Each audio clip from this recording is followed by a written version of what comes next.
जिस प्रकार से मध्य प्रदेश में कोरोना संक्रमण की दूसरी लहर ने कहर बरपाया था, शुरुआत में मध्य प्रदेश के जो बड़े शहर थे जहां पर अत्यधिक आबादी होती है, वहां से इस दूसरी लहर की शुरुआत हुई थी।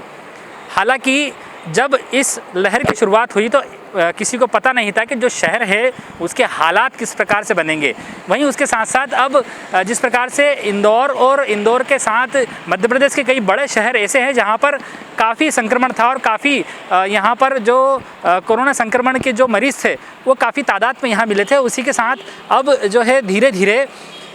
शहरों में स्थिति सुधरने लगी है। लेकिन अब सबसे बड़ी चिंता की बात है कि मध्य प्रदेश में सबसे ज़्यादा शहरों से ज़्यादा ग्रामीण क्षेत्र हैं और ग्रामीण क्षेत्र में अब कोरोना ने अपनी दस्तक दे दी है।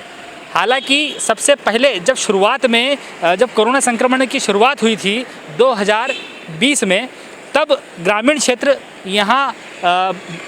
पर कोरोना संक्रमण से बचा हुआ था, क्योंकि ग्रामीण क्षेत्र में काफ़ी लोगों ने यहाँ पर कोरोना गाइडलाइन का पालन किया था। लेकिन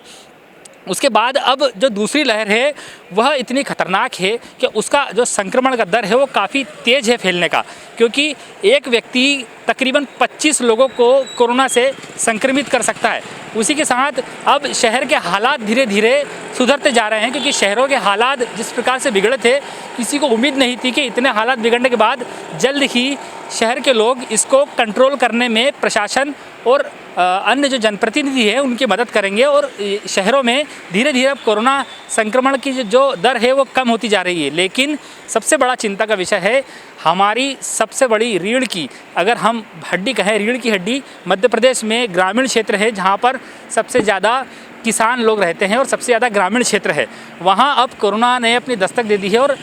अब काफ़ी भयावह स्थिति में ग्रामीण क्षेत्रों में फैल चुका है।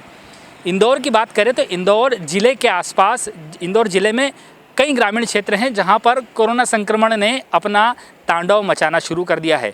ग्रामीण क्षेत्र में सबसे बड़ी दिक्कत यह आती है कि जब कोरोना संक्रमण से कोई व्यक्ति बीमार होता है, संक्रमित होता है, तो वह यह मानने को तैयार नहीं होता है कि हमें कोरोना संक्रमण है, हमें बीमारी है, हमारे पास ऐसी एक बीमारी है जिससे हम हमारे पूरे परिवार को भी संक्रमित कर सकते हैं। लेकिन कहीं ना कहीं ग्रामीण क्षेत्र में एक जो जन जागृति का अभाव जो होता है, जागरूकता का अभाव जो होता है, वह अभी फ़िलहाल इंदौर के आसपास ग्रामीण क्षेत्रों में देखने को मिल रहा है। लगातार प्रशासन और जो जनप्रतिनिधि है कोशिश ये कर रहा है कि जो ग्रामीण क्षेत्र है, जो ग्रामीणों के लिए उपचार की व्यवस्था की गई है, वहाँ पर जो कोविड कमांड सेंटर बनाए गए हैं, कोरोना के जो सेंटर बनाए गए हैं, वहाँ पे लोगों का इलाज कर सकें। लेकिन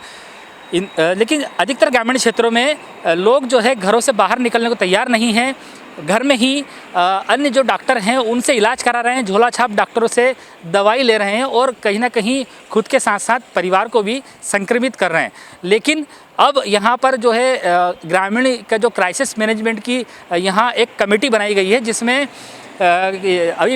पहली बार ऐसा हुआ है कि कांग्रेस और बीजेपी के जितने भी कार्यकर्ता हैं उनको सम्मिलित किया गया है। और यहाँ पर सबसे अच्छी बात यह है कि इस वक्त ना तो बीजेपी और ना कांग्रेस, दोनों ही जो दल के बड़े विधायक हैं, नेता है, वह सब अब यहाँ पर एक जाजम पर आकर एक यही बात कह रहे हैं कि हमें इस वक्त यह नहीं देखना है कि हम कांग्रेसी हैं या हम बीजेपी के हैं, हमें सिर्फ ये देखना है कि किस प्रकार से हम हमारे गांव के ग्रामीण क्षेत्र में जाकर लोगों को समझा सकें, लोगों की मदद कर सकें, लोगों को अच्छा उपचार दिला सकें और जल्द से जल्द ग्रामीण क्षेत्र में भी जिस प्रकार से शहरी क्षेत्र में जो कोविड का जो संक्रमण है वो धीरे धीरे कम हो रहा है, लोग समझ रहे हैं, वैसे ही ग्रामीण क्षेत्र में भी धीरे धीरे यह जो संख्या है वो कम होती जाए और ग्रामीण क्षेत्र को बचाया जा सके। इंदौर से एमपी न्यूज़ के लिए धर्मेंद्र यादव की रिपोर्ट। एमपी की नब्ज, एमपी का हाल, मध्य प्रदेश की हर खबर एमपी न्यूज़ टीवी के साथ। लगातार खबरों के लिए सब्सक्राइब करें हमारा YouTube channel MP news TV. Latest updates के लिए बेल आइकन दबाना जरा भी न भूलें।